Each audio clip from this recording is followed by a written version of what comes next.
Hello there, my friends. I hope you're having a beautiful day as per always, and welcome to this vegan, gluten-free, minimal ingredient dessert recipe video. In this one, I'm going to be sharing a delicious date square recipe along with a very simple chocolate fudge, a Twix bar, and a no-bake chocolate chip and chocolate dipped cookie. So without further ado, let's dive into these delicious recipes.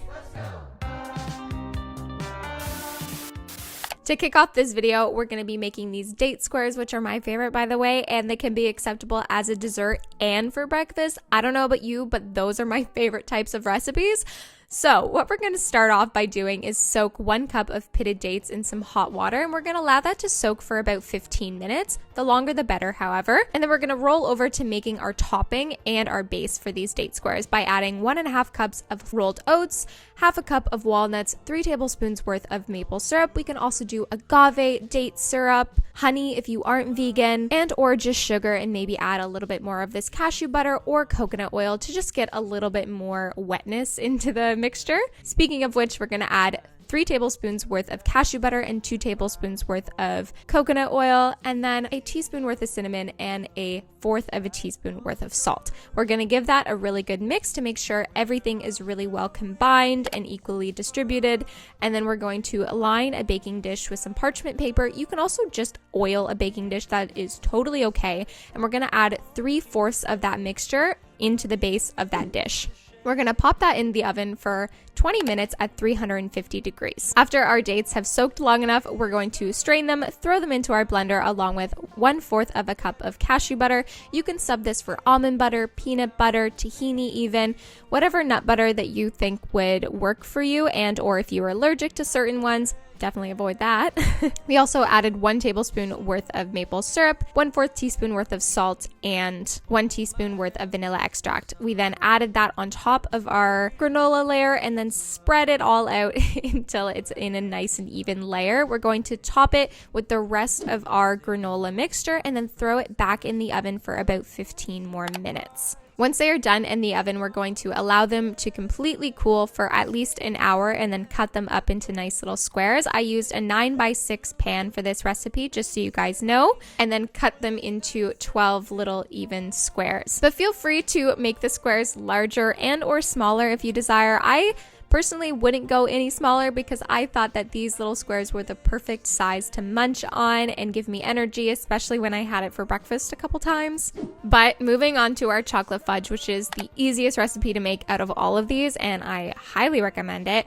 So what I'm doing is chopping up about 100 grams of dark chocolate. I use 72%. If you don't have a scale, do not worry. You can just look at the back of the package and see how many squares are certain grams. So from there, you can kind of guesstimate what 100 grams of chocolate would be. And that's how I do it. I don't have a scale. Anyways, we're going to melt our chocolate very gently over the stove. And then once it is almost completely melted and there's no chunks left, we're going to add our cashew butter. I added 1/2 cup of cashew butter and then pulled it off of the heat and then mixed it in really, really well. We're then going to drizzle our mixture into a loaf pan lined with parchment paper. Give it a couple taps to just make sure it's nice and even, and then we're going to freeze it for at least 1 hour.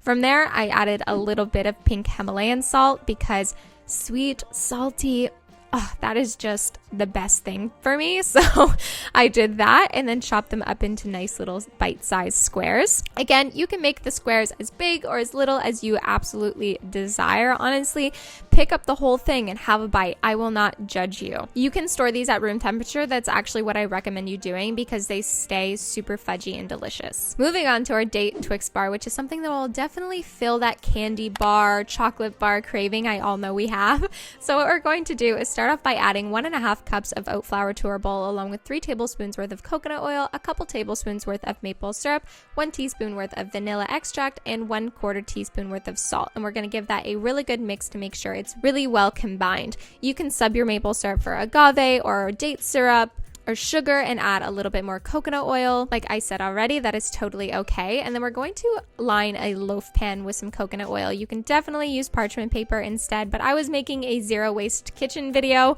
so I was on the train of zero waste and I thought, hey, why not? You can just line your pan with coconut oil and that's totally okay. We're gonna bake that for about 15 minutes and then moving on to our caramelly date layer. we're going to add 1 cup of dates and soak that for about 15 minutes. And then once they are done, we're going to add them to our blender strained, along with a couple tablespoons worth of cashew butter and 1/4 cup of water. You can definitely add some more sweetener to this if you would like. Just taste it after you blend it, and if you feel the need to add some maple syrup, go for it. So I poured that all in there and spreaded it all out with my spatula until I got a nice and even layer. And then I stuck it in the fridge while I was melting my chocolate. So I chopped up about 60 grams of chocolate and then only threw in 3/4 of it to melt over the stove. And once it was almost completely melted, I pulled it off the stove and threw the rest of the chocolate in there, and that will help to temper the chocolate. Tempering chocolate is a hard task to do when you don't have a thermometer and the right tools with you, but that's a super simple tip that I find works when you're melting chocolate over the stove. So once I got my chocolate layer nice and even, I stuck it into the fridge for about a couple hours and then pulled it out and used a paring knife to scrape the chocolate away from the sides of the pan.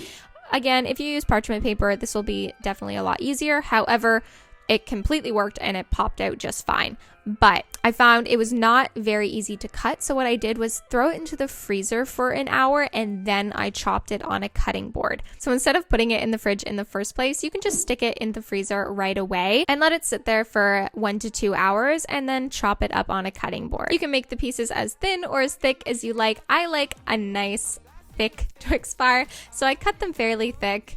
And like I said, these are just such a throwback and so damn delicious.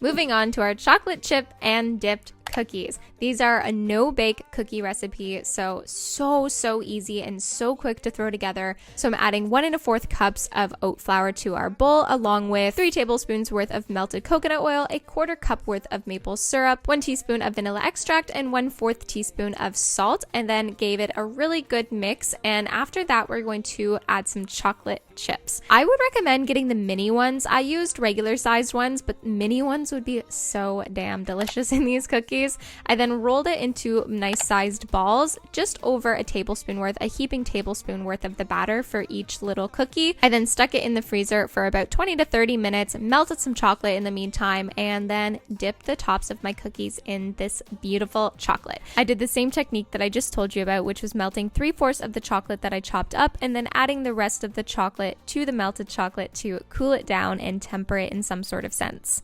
Like I said, it's hard to temper chocolate without a thermometer, but that's the trick that I find works. Thank you so much for joining me today. I truly appreciate it. If you could do me a quick favor and hit that like button, hit that subscribe button if you haven't already. I hope you all have a beautiful rest of your day, and I will see you again very soon for lots more videos coming your way. Lots of love.